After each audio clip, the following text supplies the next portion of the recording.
All right, let's get into it.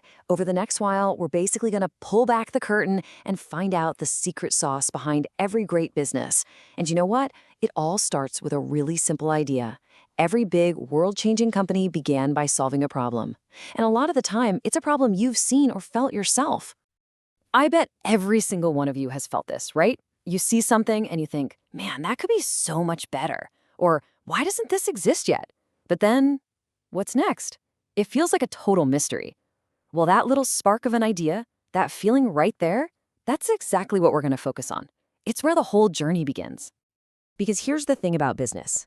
It's not some complicated thing that only happens in fancy downtown offices. Nope. It starts right here, with you, in your everyday life, with the stuff you absolutely need and the stuff you really, really want. Okay, so let's break this down real quick, because getting the difference between needs and wants is kind of the first step to seeing business ideas everywhere. We all need food to survive, that's a given. But we want a pizza from Sorrento's, right? We need clothes to stay warm, but we want those new Nikes. See the difference? So how do we get the stuff we want? I mean, today it's pretty easy, but I want you to imagine something.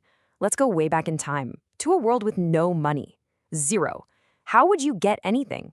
How would that even work? Well, the first system was called bartering, a simple, direct trade. Now, just picture this for a second. You walk into the Canadian Tire here in Niverville, you've got this amazing, perfect sandwich you made, and you want to trade it for a brand new hockey stick. What do you think the chances are that the person working there is not only super hungry right at that moment, but also wants your exact sandwich enough to give you a hockey stick for it? Yeah, pretty slim, right? It's just not very efficient.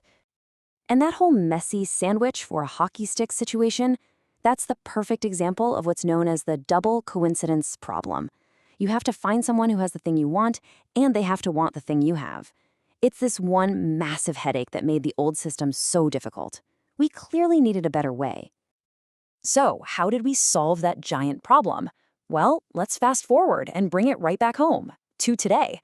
The solution is modern business, and you can literally see it solving problems all over our town every single day. Seriously, think about it. What problem does the community general store solve? It solves the problem of having to drive all the way to a bigger town just to get some groceries. Super convenient. What about the Niverville CRC? It solves the problem of, I'm bored, there's nothing to do, by giving us a place for sports, for events, for just hanging out. They create value. So here's the bottom line. Every single successful business, whether it's huge or small, does these three things. They create value by figuring out what people need or want. They meet those needs. And by doing that well, they make a profit, which is just the fuel that lets them keep the lights on, pay people, and keep on solving that problem. And who is the person at the very heart of this whole story? The one who sees a problem and is brave enough to say, hey, I think I can build a solution for that. Well, that's the entrepreneur, and it's a role that any one of you could totally step into. Don't just think of an entrepreneur as a business owner. There's so much more than that. They're innovators, they're creative, they're driven by a passion to fix something. They look at a challenge, like that whole double coincidence problem, and instead of just getting annoyed, their brain goes, there's got to be a better way to do this. And that way of thinking, that's what this unit is all about. We're going to work on building this mindset together. It's about learning to think a little differently, being okay with not knowing all the answers, learning how to bounce back when things don't work out, and most importantly, always keeping your eyes open and asking that one simple question: what problem can I solve? Here's the cool thing. The world is always changing. I mean, constantly. And every single change creates new problems to solve, which means new opportunities pop up every single day. The people who really succeed are the ones who can spot those changes and adapt. So to kind of wrap up this intro, I want to leave you with 3 huge ideas that basically every entrepreneur lives by. The first is all about change. Now, yeah, Charles Darwin wasn't talking about business, but he absolutely could have been.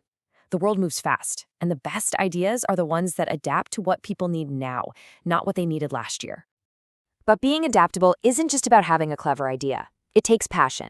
An idea is just an idea. It's the drive you have inside you, the reason you genuinely care about solving that problem. That's what turns a dream into something real. You gotta have that fire.